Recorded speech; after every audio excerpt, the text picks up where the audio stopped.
یہ عرفہ کا دن ہی ہے میرے بھائیوں کہ جس میں اللہ رب العالمین کی رحمت جلال میں آ جاتی ہے، اللہ رب العالمین بندوں سے قریب ہو جاتا ہے اور جہنم سے لوگوں کو نجات دلاتا ہے اور ساتھ ہی ساتھ لوگوں کی مغفرت بھی کرتا ہے۔ صحیح مسلم کی روایت ہے، عرفہ کے دن کے حوالے سے یہ بتایا گیا کہ عرفہ کے دن میں اللہ رب العالمین جتنے لوگوں کو جہنم سے آزاد کرتا ہے، کسی اور دن میں اتنا لوگوں کو جہنم سے آزاد نہیں کرتا ہے۔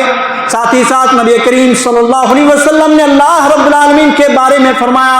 وَإِنَّهُ لَيَدْنُو، اللہ رب العالمین عرفہ کے دن میں لوگوں سے قریب ہو جاتا ہے۔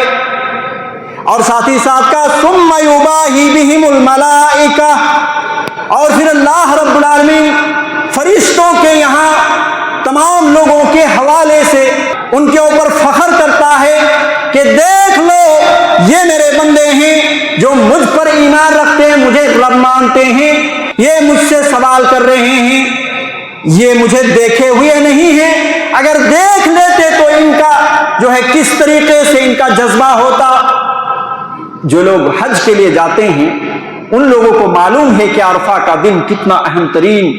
وقت ہوتا ہے اور کس طرح سے گریبانزاری کے ساتھ لوگ اللہ رب العالمین سے سوال کر رہے ہوتے ہیں، اپنی مغفرت کر رہے ہوتے ہیں، تمام مسلمانوں کے حق میں دعائے خیر کر رہے ہوتے ہیں، اپنے گناہوں کی بخشش مانگ رہے ہوتے ہیں۔ پھر اللہ رب العالمین فرشتوں سے پوچھتا ہے ما اراد ہؤلاء، اے فرشتوں بتاؤ کہ یہ لوگ کیا چاہ رہے ہیں مجھ سے۔ پھر فرشتے بتاتے ہیں، یہیں سے صحیح مسلم کی روایت ختم ہو جاتی ہے۔ اور معجم الکبیر طبرانی کی ایک روایت میں مزید باتیں آئی ہیں اور وہ یہ کہ فرشتے جواب دیتے ہیں اللہ تیری مغفرت چاہتے ہیں یہ سارے کے سارے لوگ۔ اللہ رب العالمین تمام فرشتوں کو گواہ بناتا ہے اور گواہ بنانے کے بعد کہتا ہے کہ فرشتوں گواہ رہو، ان تمام لوگوں کو میں نے معاف کر دیا۔ تو یہ وہ دن ہے یوم عرفہ کا دن میرے بھائیوں، 9ویں ذی الحجہ کا دن، اور اللہ رب العالمین کی رحمت اتنی وسیع اس دن کو ہے